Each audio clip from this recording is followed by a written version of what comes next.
O Ministério da Saúde divulgou um novo balanço na redução de sódio em alimentos processados no Brasil.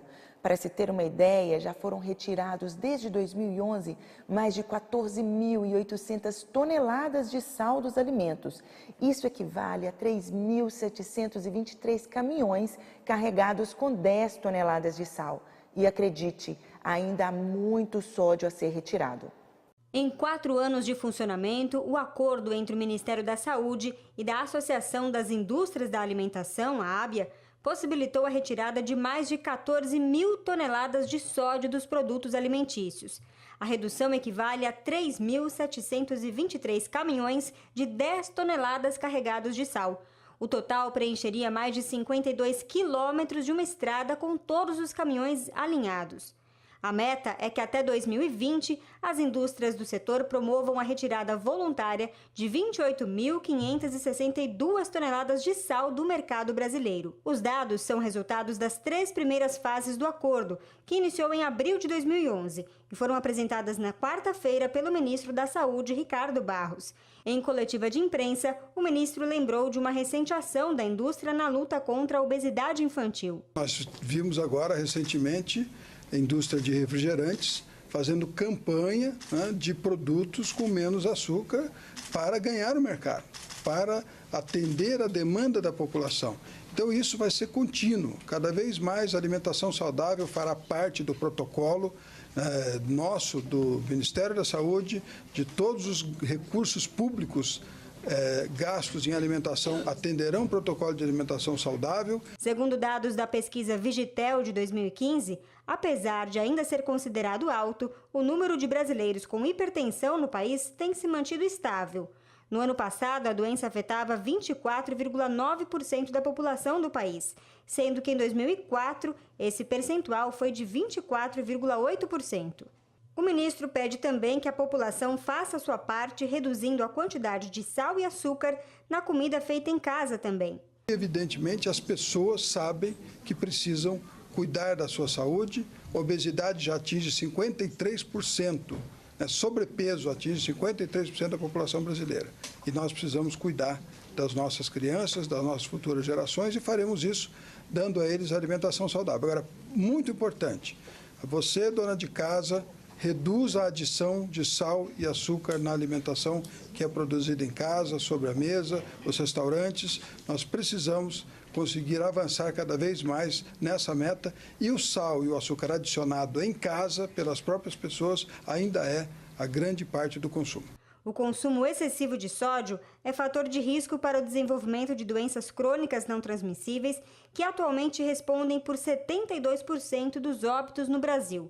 Com a diminuição do consumo excessivo de sal, será possível reduzir até 15% dos óbitos por AVC, o acidente vascular cerebral, 10% dos óbitos por infarto, segundo cálculos da Sociedade Brasileira de Cardiologia. Resultando, mais de 1,5 milhão de pessoas estarão livres de medicação para a hipertensão, além de acrescentar 4 anos a mais na expectativa de vida de indivíduos hipertensos. Que o avanço na tecnologia ajude muito nas relações profissionais, isso não é novidade. Mas junto a esse avanço também cresce a dependência de muitas pessoas em estar conectadas o tempo todo.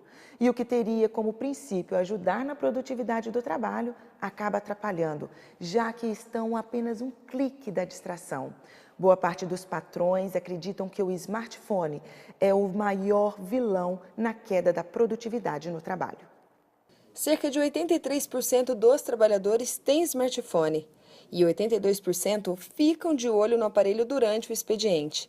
Ou seja, 2 em cada 3 pessoas dizem que utilizam várias vezes ao dia. Nós temos no nosso Código de Conduta e Norma Reguladora uma cláusula específica sobre o uso do celular. E ela proíbe o uso do celular dentro das dependências da faculdade durante o horário do expediente. Já esta outra empresa utiliza o celular para estreitar a relação com os funcionários. Aqui a gente utiliza o WhatsApp como uma ferramenta de um meio de comunicação interno, o que facilita a nossa comunicação com os nossos colaboradores e também dos colaboradores com a gente. Veja a lista com os 10 matadores de produtividade mais comuns. Em primeiro lugar, os celulares e o famoso WhatsApp, com 55%.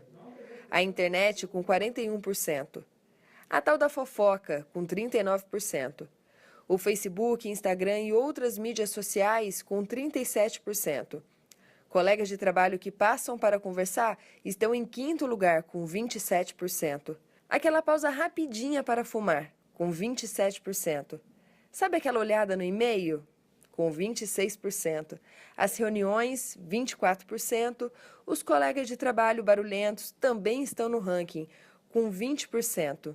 E sentar em um cubículo, trabalhar naquela salinha bem apertadinha, também atrapalha o rendimento, com 9%. Agora entenda como a maioria dos profissionais usam o celular no horário de trabalho. Em primeiro lugar, com 65%, aquela espiadinha na mensagem pessoal. Com 51% em segundo lugar, as pesquisas em relação à previsão do tempo. Em terceiro, com 44%, as notícias. Em quarto estão os jogos, com 24%. Em quinto, as compras pela internet, com 24%. Saber como está o trânsito, com 12%. Visita a sites de fofocas, 7%. Vendas online, com 6%. Conteúdo adulto, com 4%. E para dar aquela namoradinha rápida no meio do expediente, com 3%. Com certeza, ter um diálogo aberto com os empregados sobre distrações tecnológicas, reconhecer sua existência e discutir desafios são algumas soluções para manter a produtividade. Eu acredito que o uso de celular e de redes sociais, ele tem que ser verificado de acordo com a realidade de cada empresa, né? Não pode ser adotado uma regra, não pode haver um engessamento. O que para nós atende à nossa necessidade pode não ser a realidade de outras empresas. Acompanhe agora a entrevista do dia com o advogado e jornalista José Carlos Cataldi.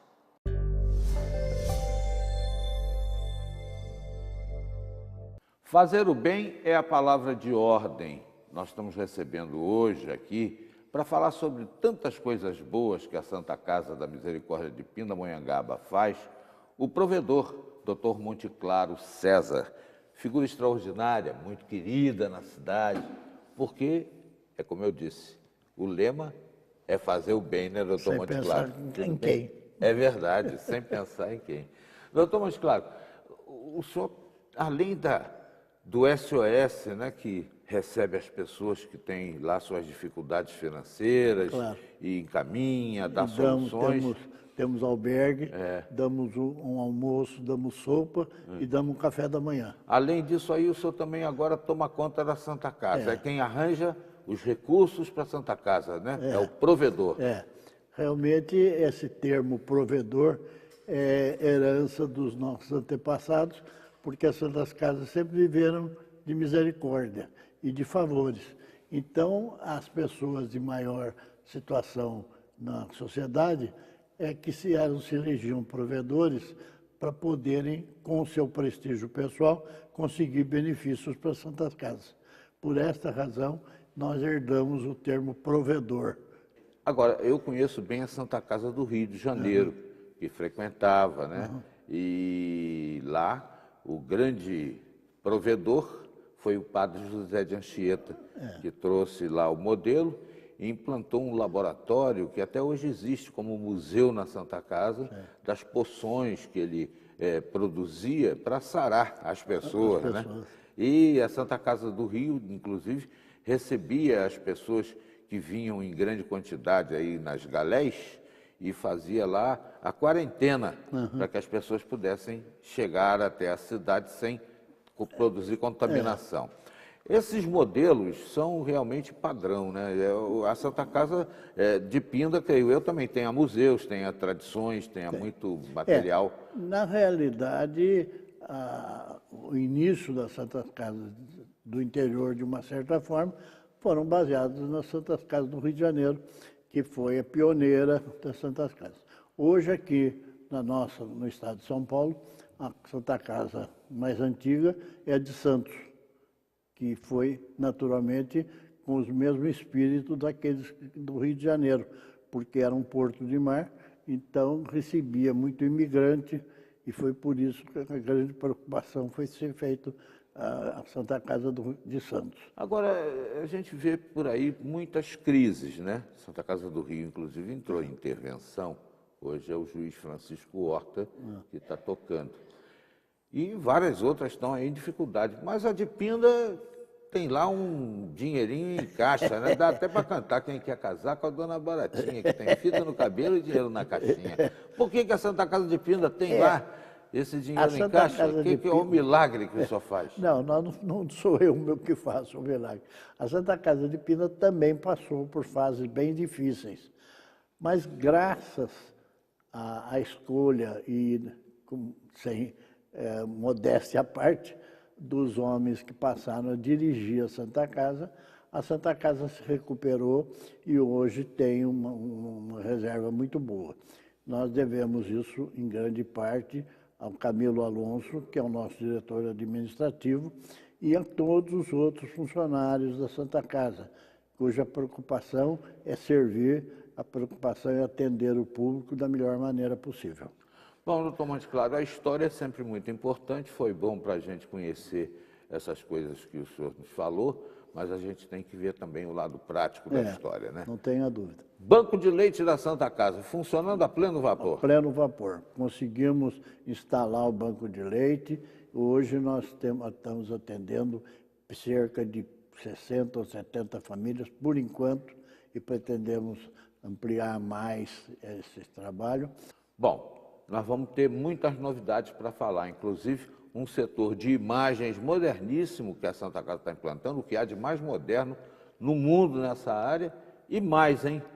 Pronto-socorro infantil. Mas vou lhe pedir para a gente falar sobre isso daqui a pouco, na sequência da nossa entrevista. Doutor Monte Claro César, homem cujo lema é fazer o bem, coração puro. Já estaremos de volta com ele. E no próximo bloco você vai ver: quase 11 milhões e meio de brasileiros estão desempregados. Aguarde um instante e aproveite para nos ajudar a encontrar algumas pessoas que estão desaparecidas.